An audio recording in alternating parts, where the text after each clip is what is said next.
This is an important day. Words plus minus history here. We come here to commemorate our homies. Anthony Slater, Tim Kawakami. Are we doing this for real? You need to watch this on the video, everybody. I don't even know if it's going out in the video, but you do need to watch this on the video. It's just for the MT performance here. It is it's something else. You doing the Mark Jackson? You doing the Mark Jackson game 7? Somebody's getting whacked. Somebody get whacked. Wow. This was an all-black moment. We had to pull out funeral. Yep, absolutely. I didn't know if those sunglasses were filter sunglasses when you came in. No, these are real thing, man. Yeah, I've never seen you wearing sunglasses before, MT. Well, it's also to hide your tears, right? It's to hold back the emotions that are flowing through you. Yeah, did you hear the last show, Slater? Like MT was like getting choked up talking about this. It's hit him hard. Hey, I get it. Like I said, I sent him the you seen the Fast and the Furious Paul Walker and Vin Diesel, yeah. where they split ways on the highway after they kind of pull up to the stoplight. That's what it felt like.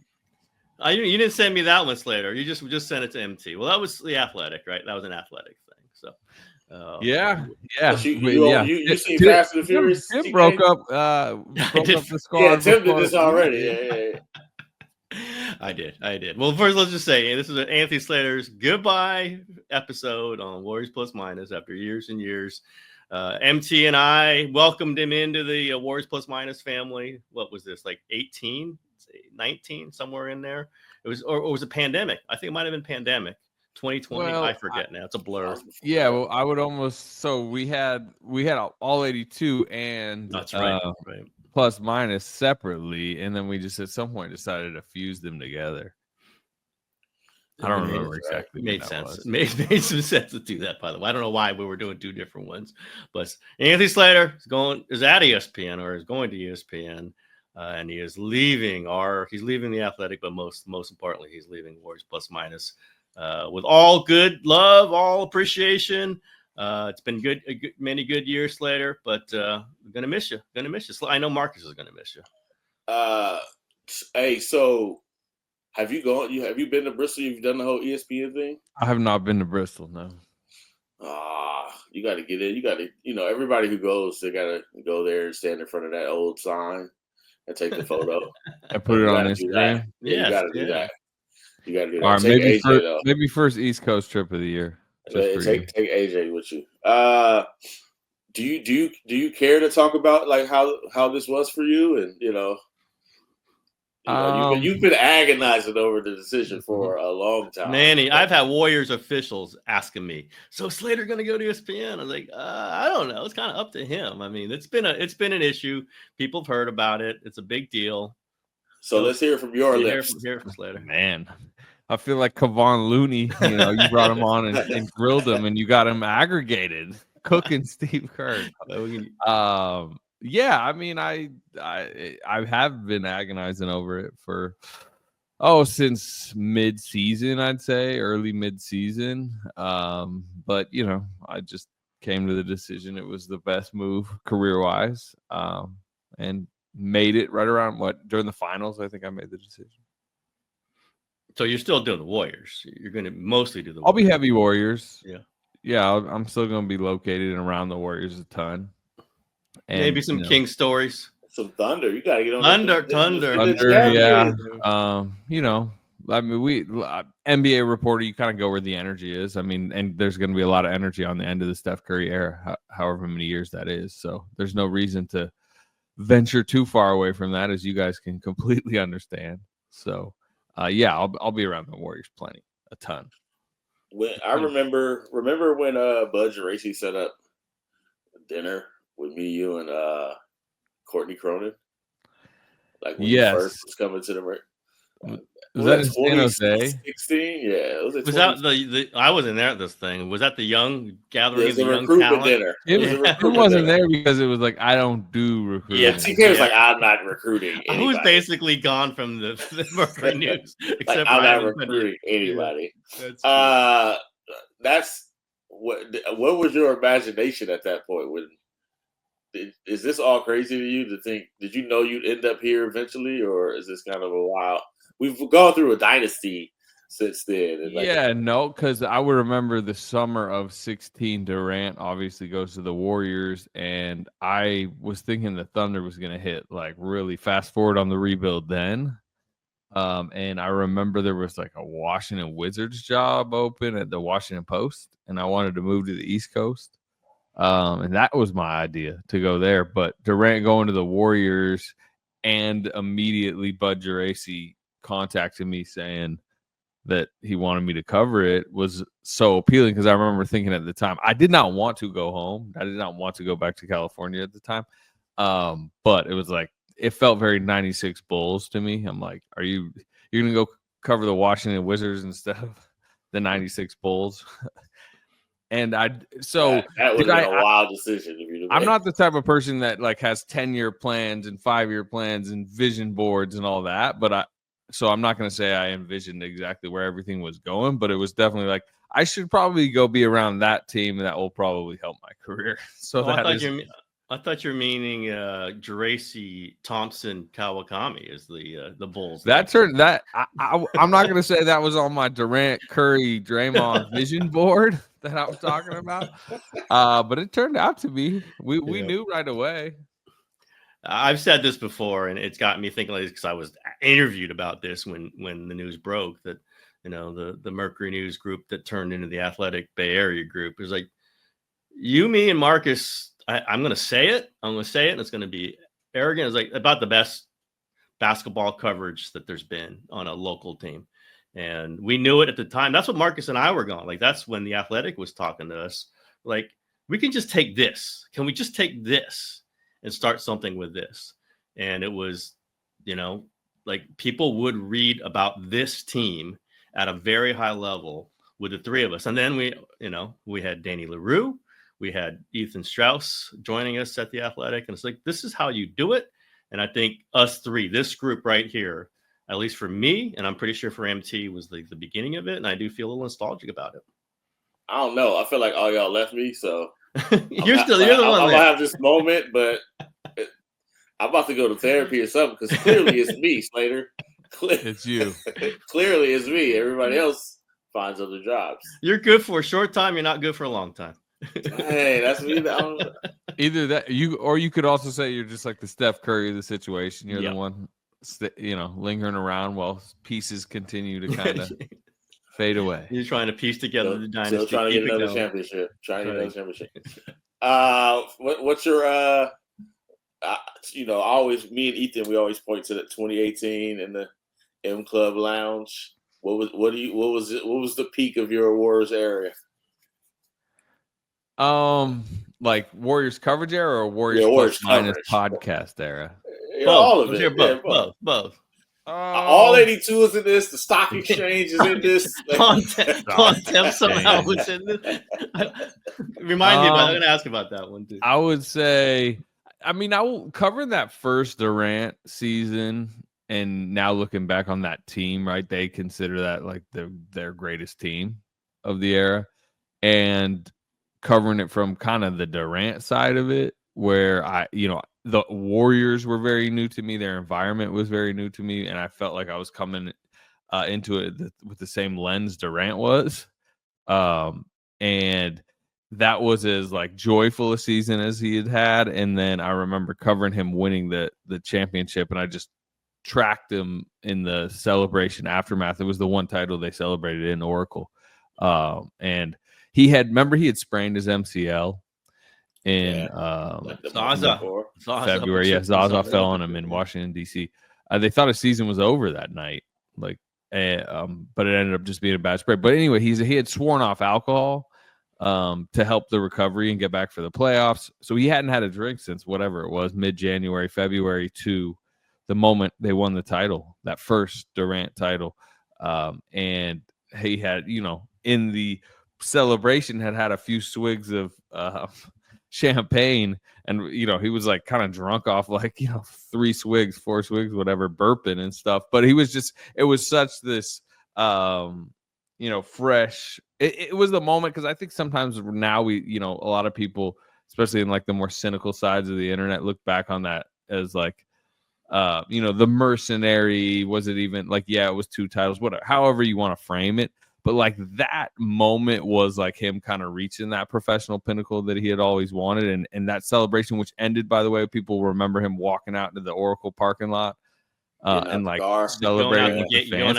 And I was behind him with the video because I was just did he drive out and then get out the car? Or did he was in a Tesla, and it was like very early Tesla days where it was like, wow, oh my gosh, there's a Tesla. But his driver, by the way, he didn't drive. I should mention that because I just said he was strong. He was in the passenger seat. But yeah, I kind of, like I said, tracked him the whole way. And yes, he got out of the car and like he was mobbed by the whole Warriors fan base that had waited out in the Oracle parking lot. And that, like, to me, I just remember that being like the, probably the high moment, certainly of that Durant era, because by the time next training camp had started, it was like the burner account, snafu had happened like a week before camp. But anyways, to answer your question, for some reason, I just remember that season and that celebration. Tell me how the Bontemps thing happened. It just kind of started appearing. You're talking about the stock report? Yeah, like it was all of a sudden these things were showing up like post game. He was at the Washington Post, right? He was out here. This is when he was parked. Yeah, they moved him out here. That's the beginning of the end. That's where he started doing TV. There you go. That's right. Slater's got a taste of it. Well, the Bontemps life started. Yeah, especially at that point, I was like very much interested in like upping the multimedia aspect of what I did. Is that before we had that TV show at the Merc? Was that after or whatever? Remember we used to do videos from the Merc after the game? Oh, I get that's right. That's just for the playoffs, right? Just for the playoffs. And then there was a show. Yeah, Courtney hosted a little bit, if I remember correctly. And by the way, the producer of that is now the boss running the Mercury News. But let's Slater tell us story. The stock report was something. No, it wasn't. Yeah, I was curious. You know how Strauss tries to blame me for what the video. I started taking videos of scrums. I thought he was crediting you. Blame, credit, however you want to describe it. But infamy. So I mean, there were, especially at that time, I was definitely trying to find different ways to like, multimedia, particularly Twitter, because it was exploding at the time. And I sat next to Bontemps a lot during those Oracle games. And, you would be shocked to hear he had like takes on how the season was going, like JaVale McGee's performance on any given night. Not Bontemps. They gotta sit this guy. What do they know with this guy? So we started I just with my phone post game, like right when the game would end, you have like a little 10 to 15 minute buffer before the coach starts, where if you're just letting the fans filter out, it was like a free little 5 minutes where we would be sitting next to each other. Game would end. I would just put up my phone, like selfie mode, 2-minute video. You could only go like, I think it was 220 on Twitter. So we knew that we had to like, be quick with it. And for some reason, I don't remember exactly how we thought of it, stock up, stock down. But yeah, we put out the stock report, and it's weird to say, but yeah, like it kind of did catch on. We'd have like, Warriors people, league people like tell us they were watching. And it was such at the early age of like the idea that you could do like a video type thing and put it on like, social media. I'm realizing how this all started when we just merged them. You would have us on all 82, right? That's what it is. Yeah. Marcus and I would appear on all 82. Like, what the hell are we doing with 2 different podcasts? We're appearing on this thing anyway. Might as well just merge the idea of it. And I give you credit for that because it gave more kind of like game feeling to Plus Minus, right? The locker room. And I think MT and I felt that. Like, this was good. Like, and I always say this, like what I love about Warriors Plus Minus, and which in fact I'm trying to do with 49ers Plus Minus with Barros, is like we're in the locker room, or you're in the locker room on the road. What does it feel like? What are the players really looking like? What is their facial expression? What Steve Kerr? Is he happy? Is he angry? And I think you brought that really intensely to this show, which was a little different. MT and I were doing just fine, but that part of it I think was really important. And did you feel that? Did you feel like that's what you were bringing to this?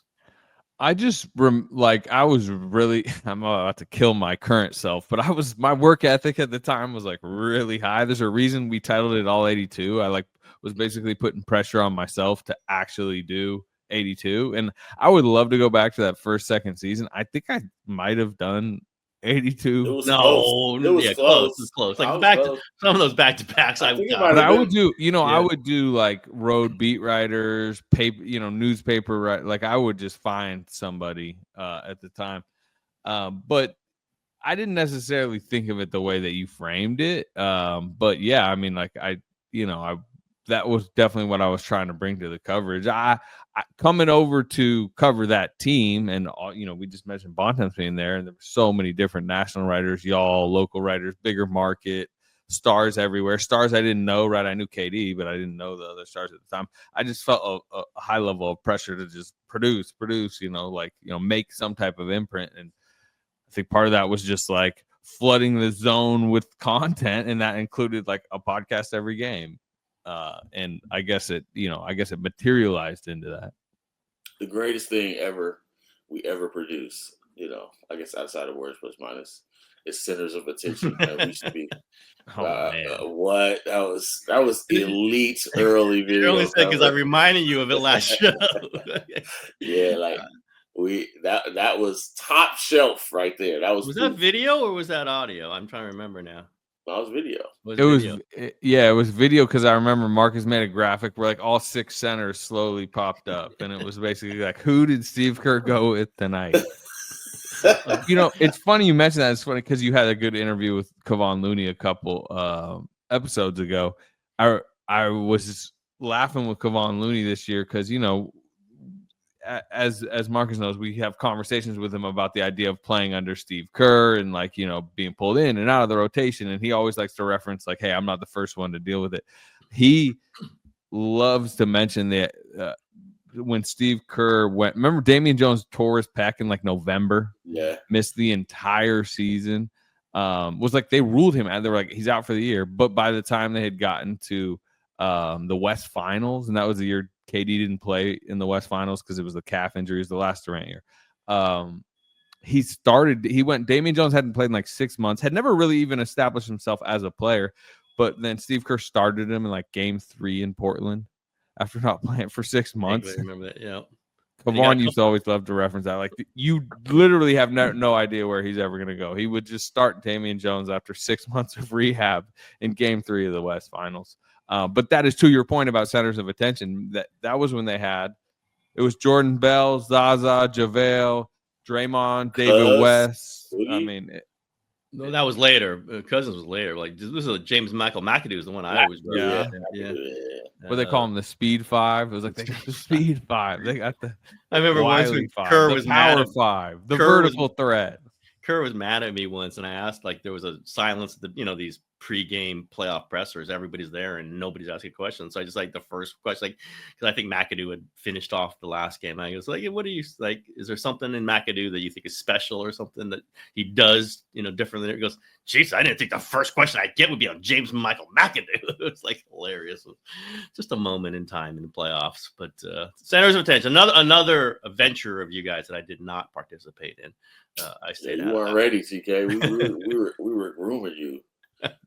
Well, I was just thinking though, like, Slater now with Cronin, we have a migration to ESPN, a little Mercury News / y'all gonna be on a show together one time. Maybe I can recruit you two next. Yeah, there we go. I said from the beginning, like, when we started the Athletic, at least we moved over to the Athletic Bay Area, that I thought Marcus was going to be the one who stayed the longest. I just felt that. I just felt it was the right thing. I thought even at the beginning with Slater, like, I had Alex Mather tell me, Slater could leave. He could leave. He's a flight risk because you were so good.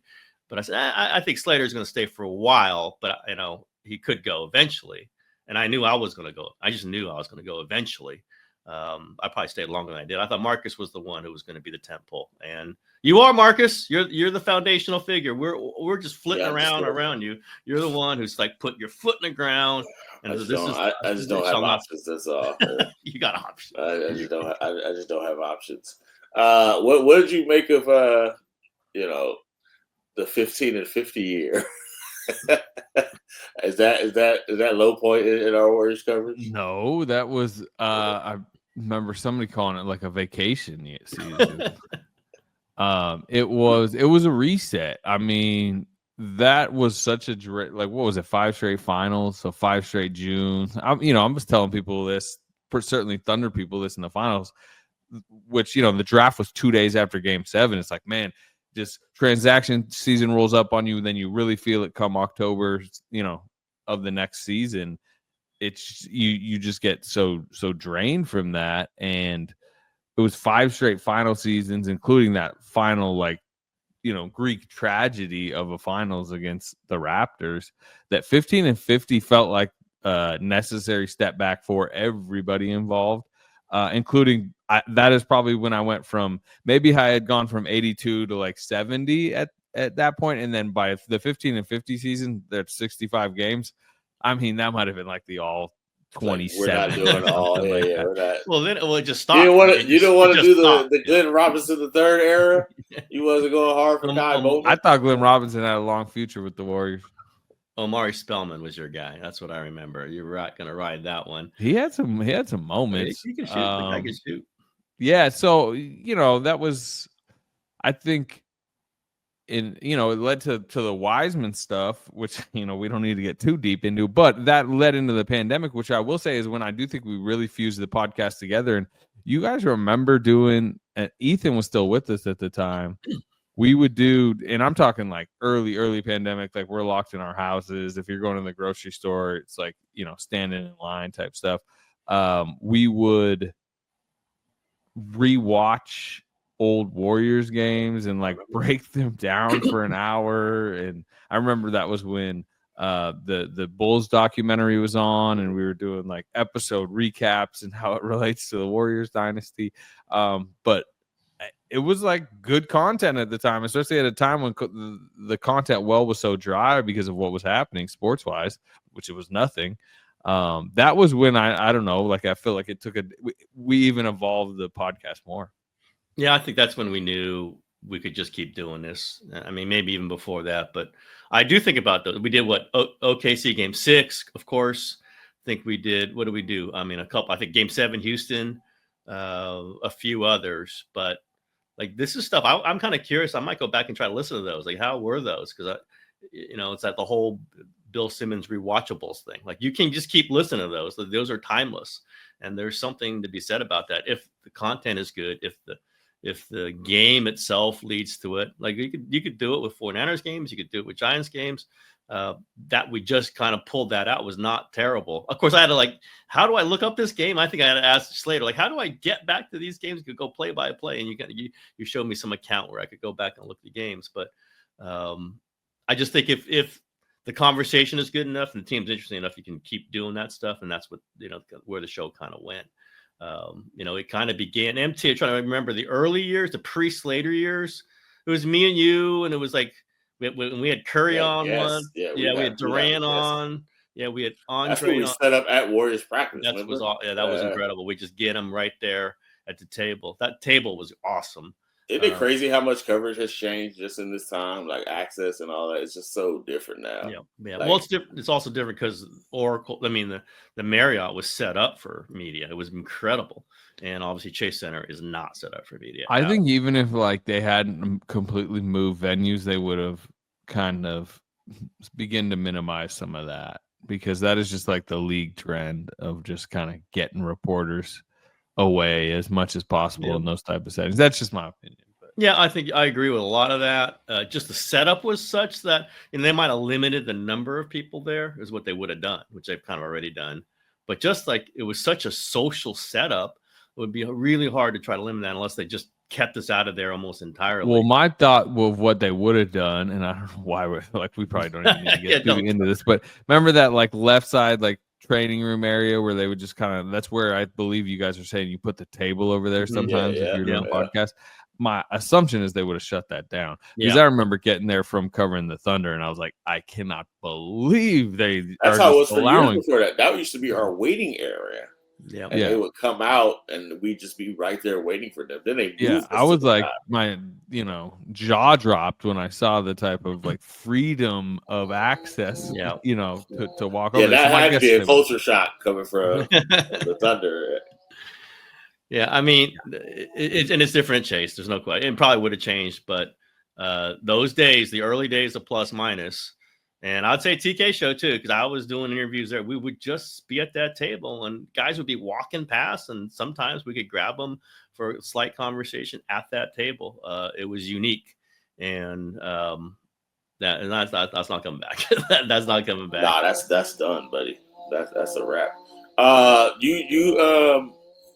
would say at about maybe probably after the pandemic, you definitely like grew into your own as a reporter. Become this guy that ESPN would want to steal you away from. But like, when did you feel like it was growing for you? You were such a new kid, you know what I'm saying, when you got here. Then now look at you. I don't know. I mean, I'm such a day-to-day worker that I don't think about the big picture that much. I'm sure I would probably say, like, after seasons, maybe reassessing. Like, I will say I tell young reporters a lot. I mean, you guys, I know, both deal with this. We have a lot of young reporters who come into our industry and, they see maybe some of the stuff we're doing, some of the stuff other veteran reporters are doing and getting, and some of the sourcing they have, and they just like want it now. And I'm like, look, you're gonna just like, it comes, it's just accumulates over this Wednesday when you talk to somebody, that month when you had to have interactions with somebody from a sourcing perspective, but also you just get better at the job very incrementally, like day to day, month to month, year to year. And it's like, you're just going to be better in year 2 than you are year 1. You're going to be better in 3 than 2. Like I try to tell them that. And it's like, you just cannot fast forward that process. So I don't have some like aha, moment or something to tell you. I would just say, like, I just always felt better the next season and more comfortable and knowing more people across the league and all that, which I think that's just natural, right? That's just that's how almost any job will work, I would say. I mean, that's all fine and dandy, but there's a lot of people been doing this for a while, still not very good. So wow. I'm gonna let you go on Name that. some names there, MT. Wow. I'm just saying, time invested doesn't always produce the same harvest. That's all. Wow. And here's who they are. Let's start off with number 1. I will say, how about this? Because I do not want to just sit here and talk about awesomeness. The 2022 season, from our podcast perspective, the numbers on that season, y'all remember that playoff run and that kind of regeneration of them as a contending team, the 18-2 start, but obviously even the playoff run, which surprised a lot of people. That might have been the peak of the podcast. Certainly, if you look at the metrics, including that Boston series where I think the Game 6 numbers went ballistic. You remember even doing the podcast, like deep late night in the garden? That's my favorite podcast, and I wasn't on it because I stayed home for that. And I remember listening to that going, man, I feel like I'm right in the middle of it. Like I feel, and I think you kind of were, like, I feel like you were in the middle of the post-game celebration. People were walking by. You could hear assorted conversations in the background. And I've always liked that. You guys know, like, I like that the show can be in the middle. That's why I kind of like when we record post-game and we're outside the opponent's locker room, we can see Giannis walking by. You kind of hear it. You can feel it in the show. And that one felt like you were like sitting next to the podium with champagne kind of spraying around you. And what time was it? It was like it had to be like 2:33 in the morning. Yeah, I mean, it was a 9 p.m. tip, and the celebration lingered a while on the garden floor. I just remember thinking, we need to do this now because there's no way I'm gonna be up in time. Yeah. Did you write first or did you record first? I believe we wrote second. Second. So you were writing at 3 and 4 o'clock in the morning. Now you guys do that differently. Marcus remembers it. We were walking. So the Warriors celebrated like crazy on the garden floor. I remember Bob Myers in his bare feet, like drinking Michelob Ultra, everybody having a good time. And then they migrated over to a private restaurant in the garden. Like they stayed in like basically the facility. And by the time me and Marcus walked out of the garden, it was light outside. And we're like, oh Jesus, it's already light outside. And we looked over and like some of the Warriors people were also leaving their party and like realizing that it was light outside, they partied into the next morning. And I just remember they were coming down an elevator. Yeah, I remember that. Or the escalator. Yeah, I remember that. Wow. Yeah. We did that a few times with those freaking East Coast finals games. Like I remember walking out, which so was Cleveland. It's you, me, and Cleveland's Ethan, 9 Mark. p.m. Yeah. We're walking out. I was like, it's light. It's almost light out. It's just unbelievable. But that's what it is doing those podcasts. Them youngsters ain't ready for that, Slater, huh? They think they want this. They don't want the 5 a.m. sessions. I'm gonna let you go on that. They don't want the 5 a.m. sessions. They don't. That's so funny. You have a way with the young writers. Slater is hilarious, bro. You gotta hear him talking to these youngsters. I would actually say Marcus has an unbelievable way with the young. I didn't say your way was unbelievable. Yeah, Marcus has an actual way with them. Slater's is different. Slater is hilarious. I will not miss that. I think I remember sending somebody to Slater just for the laughs of it. Like, yeah, man, you should talk to Anthony about this. Like, he'd be good. And I hope I just sent him back and said you could sign up for Marcus's college course if you would like. You probably did. You probably did. That's crazy. Marcus is the one to go to. Let's just say it out here for the young riders. He is great with young riders. Not all of them. I'm a little hard. A little tough, but that's okay. They love it. Tough love, man. Tough love. A lot of them don't like it. Yeah. But hey, dude, it was I mean, obviously, we'll see you all the time, so it's not. Yes. I mostly just want to make you uncomfortable. I mostly want to make you uncomfortable. You're doing it. You did. You're eulogizing my career in the all black suit. But we might as well. I wrote a poem, so I might as well. No, I'm just messing with you. Wow. A poem. Your face is worth it. Like, dude, what are you talking about? It's been great. It's been real. Appreciate having you on the pod.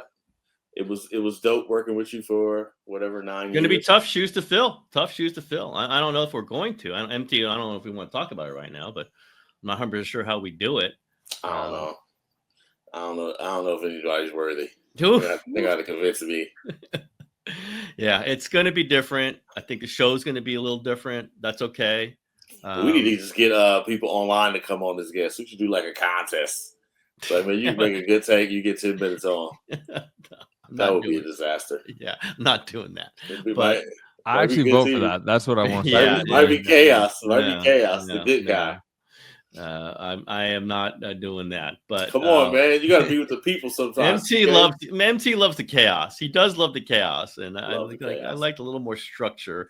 And like I'm the one like, what are we gonna do? What time we're gonna do it? Who we're gonna set up? I'm gonna set up the link, but we'll figure. We'll get some chaos involved in this. We will do some chaos. We haven't figured it out yet. Marcus is still emotional about the departure. So I am too. You just can't tell as much. I will miss this dynamic. I'm not gonna rediscover it. Oh no, here we go. I feel like I'm in an Oscar speech right now. MT. It's ready to queue up. MT. I'll say this just because Ryan Glassbill asked me about this. I hadn't really thought of it. It was like the end of the Athletic Bay Area, and I don't know, Slater, you want to take. Say you had your departure is signaling this, but then some people it did, like it did to him, and it was in the story, and I'm quoted about it. And I do maybe more. I'm more nostalgic about this now than when I left, is because I left was my own thing, and I'm just thinking about I just got to go somewhere new that wanted me. That was what I was thinking. I wasn't thinking this is the end of the Bay Area, Athletic Bay Area. But like, do you have any nostalgia about those days? Slater and what? Yeah, again, I would probably flip it and say when you left, it felt more like the end of the era because you see how you trying to make it like it was nothing.